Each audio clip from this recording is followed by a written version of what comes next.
Olá, tudo bom com vocês?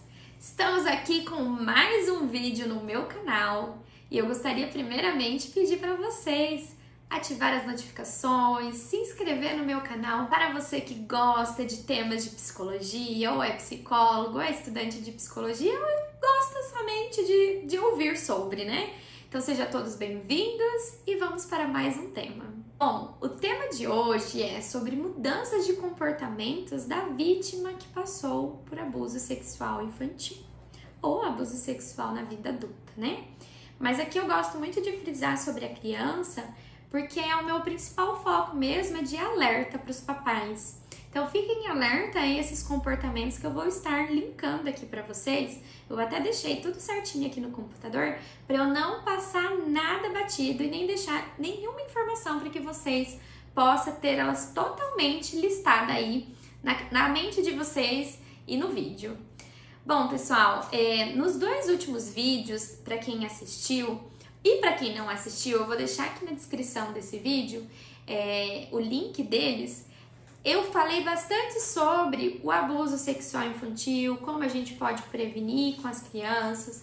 Falei também sobre quais são os comportamentos que a vítima tem, né? Como que ela se sente quando ela passa, quais são as consequências, né, que essa vítima tem. E agora eu quero falar para vocês sobre as mudanças de comportamentos dessa vítima. Como que é que a criança se sente? Quais são as mudanças para a gente ficar em alerta? A primeira mudança é que muitas vezes a criança fica muito agressiva com todas as pessoas ao seu redor.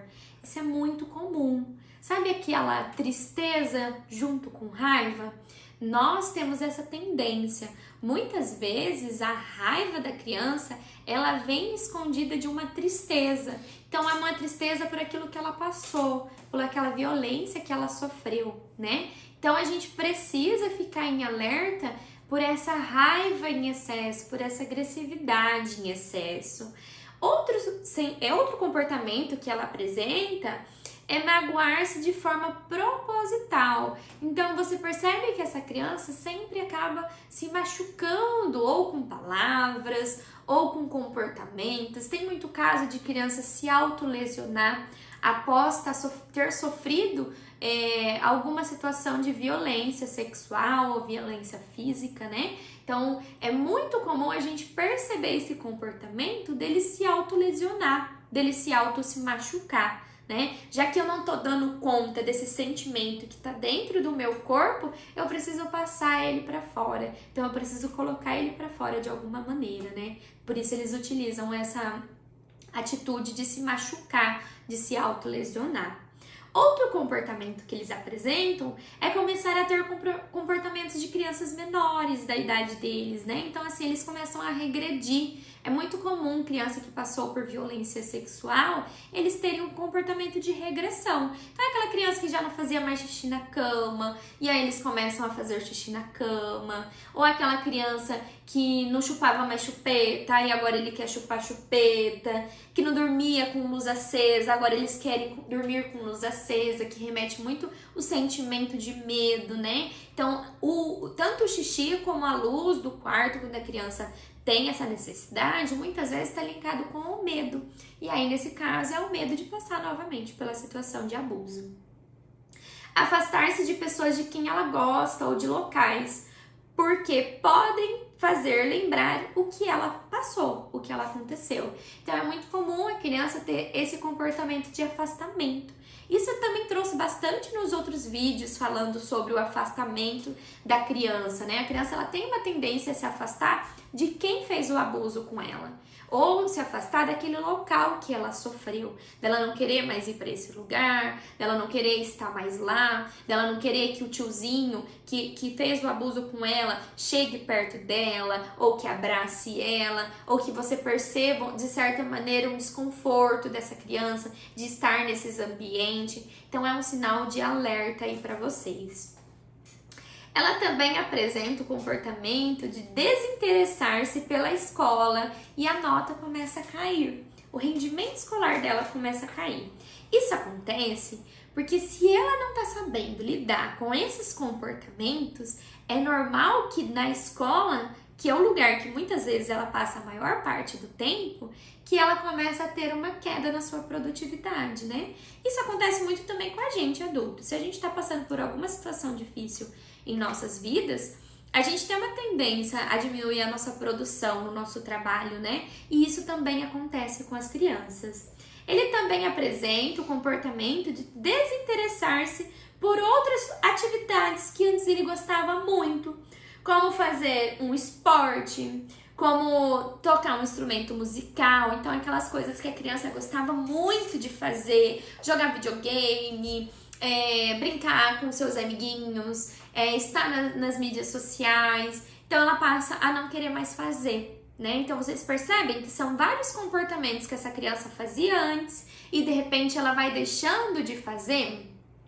E aí, eu quero aproveitar e também nomear para vocês algumas mudanças, né, dentro desse comportamento aí sexual que a criança pode apresentar, né?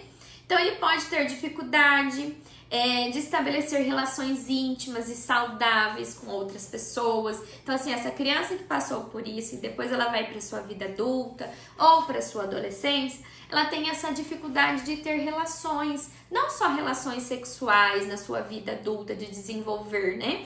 Mas também de relações íntimas, de ter uma amiga, de ter uma pessoa a quem ela possa confiar. Então, eles têm muito essa dificuldade.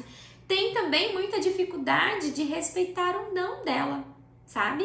Como se ela tivesse que dizer sim sempre, ser a submissa, ser a que aceita. Então isso não é um ponto positivo, muito pelo contrário, é algo extremamente negativo. A gente tem que olhar para que a criança ela também tenha que saber dar os limites, né? E isso a gente ensina desde pequenininho. E quando ele passa por esse comportamento, ou melhor, por esse momento, né, de violência sexual, muitas crianças têm dificuldade na sua vida adulta de dizer não, de se impor, de colocar limites entre as relações. E por final, o último comportamento aí, né? Não o último, mas o último que eu vou trazer aqui para vocês é ter comportamentos sexuais de risco. Então, ter uma tendência a se colocar a riscos. Isso é muito comum. A pessoa que passa por abuso sexual, ela acha que nada mais pode atingi-la, né? Então ela tem essa tendência de se colocar em situações de risco. Então se colocar numa situação onde ela pode sofrer um acidente, se colocar numa relação sexual com uma pessoa que é abusadora, uma pessoa que bate, né? Ou ter relações onde não são nutritivas. Isso é extremamente comum. Então, gente, para que a gente não permita que as crianças passem por essa situação, ou até mesmo que se torne um adulto com todos esses comportamentos que eu trouxe aqui, vamos ficar em alerta sobre esses sinais que eu trouxe para vocês. E a alerta principal são as mudanças de comportamento. Por isso que eu achei muito interessante trazer para vocês como uma informação, para que vocês possam observar nas suas crianças, ou se caso vocês forem educadores, nas crianças da escola onde você trabalha. Então eu espero que vocês tenham gostado de mais um vídeo e até mais!